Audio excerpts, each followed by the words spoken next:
बोलिए भक्तवत्सल भगवान की जय।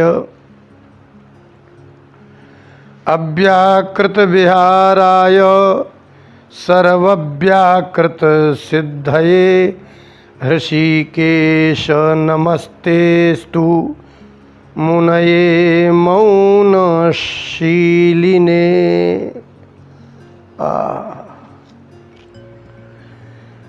आप लोगों ने हमारे भारत में ये तमाशा देखा होगा, मैं उसको तमाशा ही कह रहा हूँ।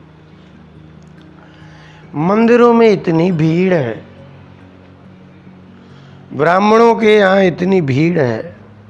यदि ये विचार करिए कि यदि मंदिरों में इतनी भीड़ है और वो कहते हैं कि मंदिरों में भगवान रहते हैं, तो फिर अब जब भगवान ही सब कुछ करते हैं और वही कुछ करेंगे, तो फिर आप ब्राह्मणों के पास क्या करवाने जा रहे हैं? और यदि ब्राह्मणों के पास जा रहे हैं, यदि अपने कर्म पर विश्वास है कि हम एक निष्ठा से यदि ये कर्म करेंगे, ये व्रत करेंगे, उपवास करेंगे, पूजा करेंगे, पूजन कराएंगे, तो फिर मंदिर क्यों जा रहे हैं? इसका मतलब ये है कि आपका मन इतना विचलित और दुख से भरा हुआ है कि आपका मन भी अस्थिर है, श्रद्धा भी अस्थिर है और विश्वास भी अस्थिर है। इसलिए आपकी अस्थिरता के कारण ही ये स्थिति आ रही है। एक ब्राह्मण के पास जाएंगे, उसको कुंडली दिखाएंगे, दूसरे ब्राह्मण के पास चले जाएंगे, उसको भी कुंडली दिखाएंगे, फिर तीसरे के पास चले जाएंगे, चौथे के पास चले जाएंगे, जाते ही रहेंगे। फिर कभी टीवी में देख लिया तो टीवी वाले की बात मान ली, तो कबूतर को चुगाने लगे, चींटियां चुगाने लगे, फिर किसी ने तब तक कुछ और बता दिया। ये क्या है? ये आपकी श्रद्धा की अस्थिरता और विश्वास की अस्थिरता के कारण आप ऐसे भटक रहे हैं जैसे कोई भूखा प्यासा एक एक दरवाजे में जाता है, आशा करता है। जैसे भिखारी जब भीड़ में बैठता है तो हर व्यक्ति का मुख देखता है, वो सोचता है कि ये निकलेगा तो दे देगा, सबके आगे ऐसा मुंह बनाता है कि बस दे ही दे। तो ऐसे याचक भिखारी की तरह मुंह बना करके बैठना, इससे ये सिद्ध होता है कि आपको ना श्रद्धा है, ना विश्वास है, ना अपने कर्म पर विश्वास है, ना भगवान पर विश्वास है। अर्जुन से गीता में भगवान ने 9वें अध्याय के 22वें श्लोक में कहा कि अर्जुन, मनुष्य में सबसे बड़ी कमी कि वह अनन्य नहीं होता।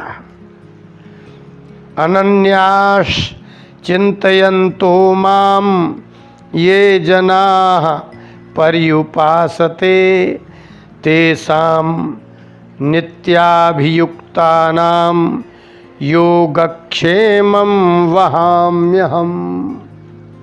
हे अर्जुन, वैसे तो योगक्षेमम अहम वहामि, चाहे कोई नास्तिक हो, चाहे कोई आस्तिक हो, चाहे किसी की श्रद्धा हो, चाहे श्रद्धा ना हो, योग अर्थात जो वस्तु प्राप्त नहीं है उस वस्तु की प्राप्ति भी मैं ही कराता हूँ, और क्षेम अर्थात जो वस्तु प्राप्त करा देता हूँ उसकी रक्षा भी मैं ही करता हूँ।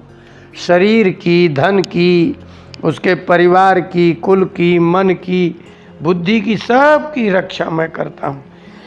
मुझ में कमी नहीं है, भगवान में कोई कमी नहीं है। वो अपनी प्रतिज्ञा में दृढ़ है, स्थिर है।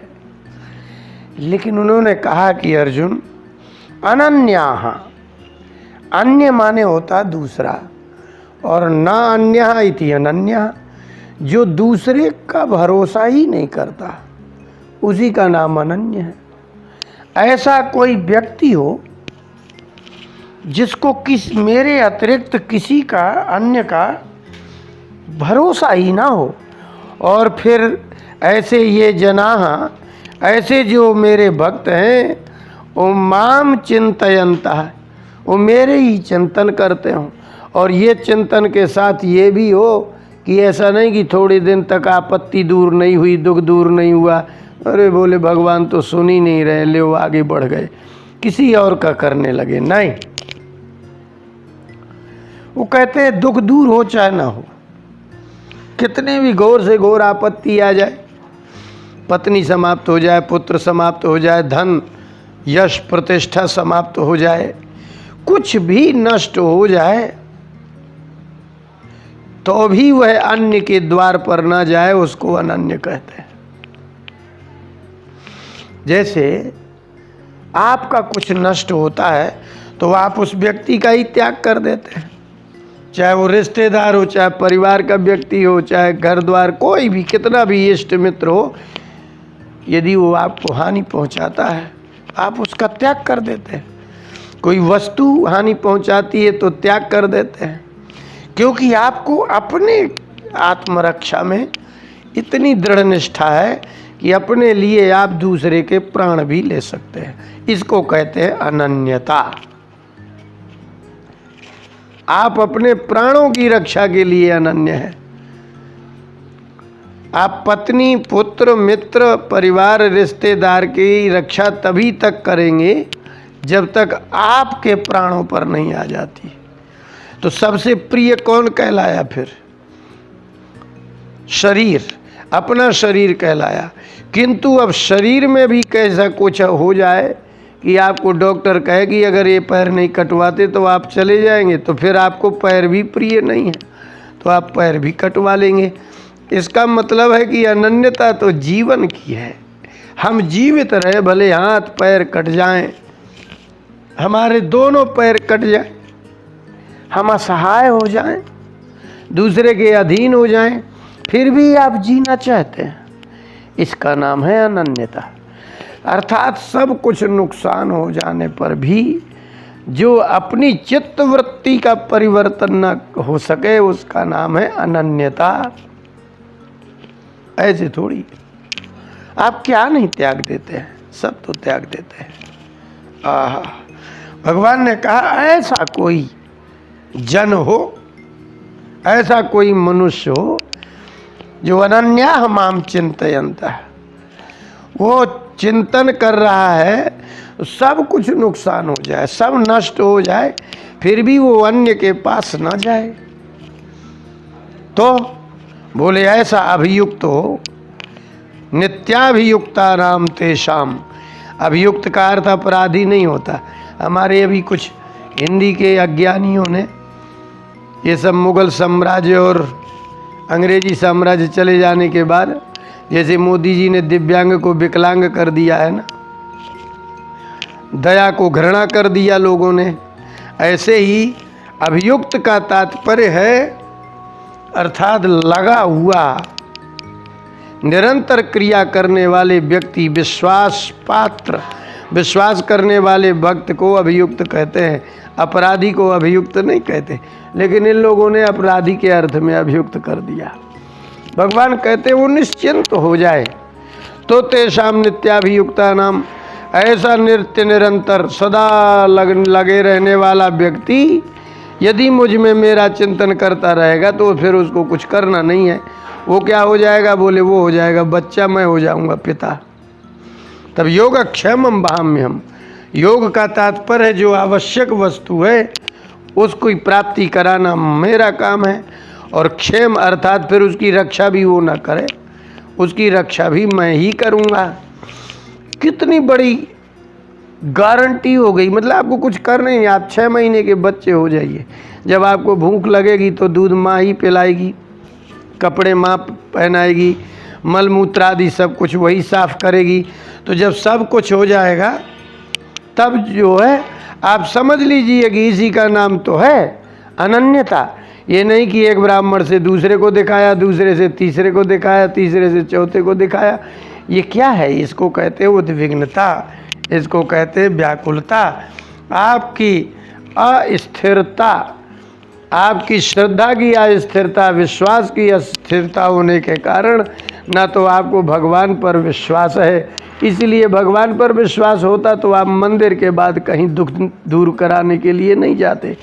यदि ब्राह्मणों पर ही आपको विश्वास होता तो आप एक ब्राह्मण पर विश्वास करते, एक विद्वान पर विश्वास करते, उसके बताए हुए कर्म पर विश्वास करते, फिर उसके बताए हुए क्रियाओं पर विश्वास करते, उसके प्राप्त होने वाले फल का भरोसा करते। आपको भटकना ही नहीं होता। आप भटक ही क्यों रहे हैं? इसी से सिद्ध होता है कि आपके चित्त में न विश्वास है न श्रद्धा है। भगवान ने कहा, अर्जुन मैं हूँ, मैं बदलने वाला नहीं, क्योंकि बदलने के लिए तो कुछ चाहिए ना। भगवान क्यों बदल जाएंगे अपने बात से? आप बदल जाते हैं। आपको थोड़े से अधिक मिलने लगता है कहीं धन, तो आप थोड़े वाले को छोड़ देते हैं। कहीं आपको थोड़ा सा सुख मिलता है, उससे अधिक सुख मिला, आपने उसको थोड़े को छोड़ दिया। आपको कुछ मित्र मिला, कुछ दिन मित्रता चली, कोई उससे अच्छा मिल गया, आपने छोड़ दिया। तो आपको तो अधिक की कामना ने अस्थिर बना दिया है। तो जिसकी अधिक की कामना होती है उसको न भगवान पर विश्वास होता है, न शास्त्रों पर विश्वास होता है, न ब्राह्मणों पर विश्वास होता है, और न खुद के कर्म पर विश्वास होता है।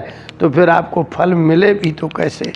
आपको इसी प्रकार से आप अपनी श्रद्धा और विश्वास ब्राह्मणों पर, शास्त्रों पर, भगवान के वाक्यों पर, गीता पर, भागवत पर विश्वास करिए और स्थिर हो जाइए।